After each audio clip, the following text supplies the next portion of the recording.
He said, "Dad has been shot." It was on Wednesday evening that 39-year-old Mikael was fatally shot outdoors in Skärholmen.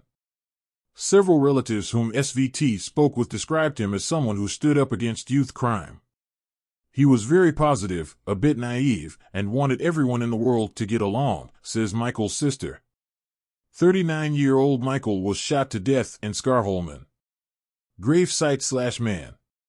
The deadly violence puts pressure on the government, extremely important to achieve results. Diamond Salihu, an adult dark-haired man. Diamond Salihu, the police have a good picture of the course of events. This is not the first time she has experienced a shooting in her surroundings. Mikael's sister is close friends with the mother of 12-year-old Adriana, who died in a shooting in 2020. Two completely innocent people in the wrong place at the wrong time, she says. Mikael's mother and sister after the shooting, his voice is silenced. Mikael and his 12-year-old son were on their way to the swimming hall in Skärholmen. Just minutes later, the son called Mikael's mother, she tells SVT.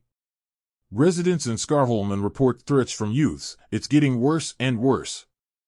On Friday, April 5th, Skärholmen was marked by mourning following Wednesday's fatal shooting of 39-year-old Mikael. The act has shocked many, far beyond the district's borders. Politicians have come and gone, but the residents of Skärholmen remain, and they testify to great fear and insecurity. It's getting worse and worse, says Ayab, who himself has been threatened by youths in the area. It was on Wednesday evening that a 39-year-old man was shot dead in a pedestrian tunnel in Skärholmen in southern Stockholm. He was on his way to the swimming pool with his 12-year-old son who witnessed the murder. 15-year-old Lucas, it's sad. Since the shooting, a memorial has grown in the tunnel where the murder occurred. Many SVT talks to who live in the district describe how they are insecure and afraid to go out. But they have gone out to lay flowers and honor Mikael. The deadly violence puts pressure on the government, extremely important to achieve results. Diamond Salihu, an adult dark-haired man. Diamond Salihu, the police have a good picture of the course of events. It's sad.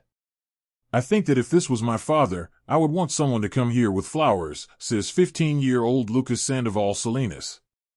Stromer, the state should be able to deliver security. Skärholmen has been hit by several shootings recently. On March 1st, a man in his 20s was shot dead, and on March 13th, a man in his 20s was injured. Justice Minister Gunnar Stromer, is understanding of the frustration and resignation residents now feel. Citizens have a very justified expectation that the state should be able to deliver security, freedom of movement, and integrity.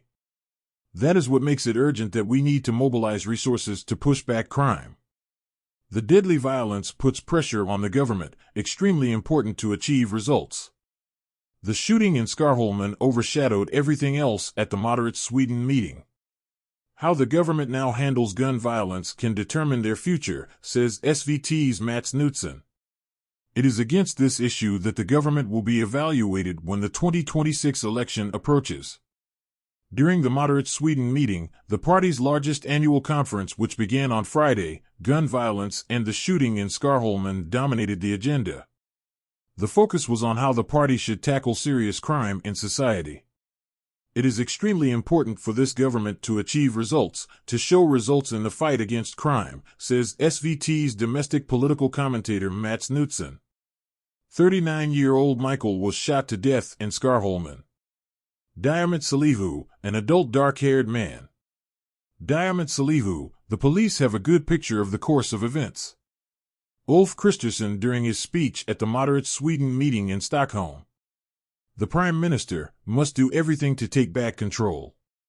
This has also diverted attention from the debated gender affiliation law that has caused some division within the moderates, says Mats Knutsen. Instead, the meeting has been completely dominated by the severe violence. 39-year-old Mikael was fatally shot on Wednesday evening in Skärholmen in southern Stockholm. He was reportedly shot after confronting a group of youths. The police have initiated a preliminary investigation into the murder. The alarm was raised to the police shortly after 1800 hours on Wednesday. Mikael, 39, was found shot outdoors and received medical attention, but died at the scene. The wave of violence in Stockholm. A woman's cheek and shoulder. Relatives of criminals stigmatized, and such great sorrow, it's difficult to seek help. Mobile screen displaying the crime victims' assistance chat. New support for relatives affected by gang violence. SVT News has been in contact with relatives of Mikael. According to reports, he was on his way with his 12-year-old son to the swimming pool when an incident with a youth gang occurred in a pedestrian tunnel. After the confrontation, Mikael was then shot. According to reports, the son was the one who called 112. The police do not want to comment on this when SVT asks, citing the secrecy of the ongoing investigation. No one detained. An extensive investigative effort has been underway since Wednesday evening, says acting local police area chief Andreas Bagoli to SVT. We are broadly gathering information, interviewing witnesses, and conducting technical examinations. Currently, no one has been detained. Bagoli cannot provide any details about the course of events. On a general level, I understand that this stirs emotions and thoughts when things happen in one's neighborhood, he says, encouraging people to report any observations they might have about Wednesday evening in the area. 39-year-old Mikael, wearing a beige hoodie, smiles and squints at the camera in a private photograph. 39-year-old Mikael was shot to death in Skärholmen. According to SVT's information, it happened after he confronted a group of youths. Photo, private. Memorial gathering in Skärholmen. On Thursday evening, people gathered in Skärholmen for a memorial and candlelight vigil against the deadly violence. Among the participants are Minister of Justice Gunnar Strömmer, M., and Minister of Social Services Camilla Waltersson Granville, M. Prime Minister Ulf Kristersson, M., also visits Skärholmen during the evening in connection with the fatal shooting, reports TT. Residents in the area, I have no words. The shooting is one in a series that has occurred in Skärholmen in recent weeks. At the beginning of March, a man in his 20s was shot dead with several shots, and on March 13, a man was found shot near Skärholmen Center. The Skärholmen District Administration and the police are increasing their presence in the area following Wednesday's shooting. Linda, who lives in the area, is shaken after the incident, she tells SVT. I have no words, it's frightening, she says.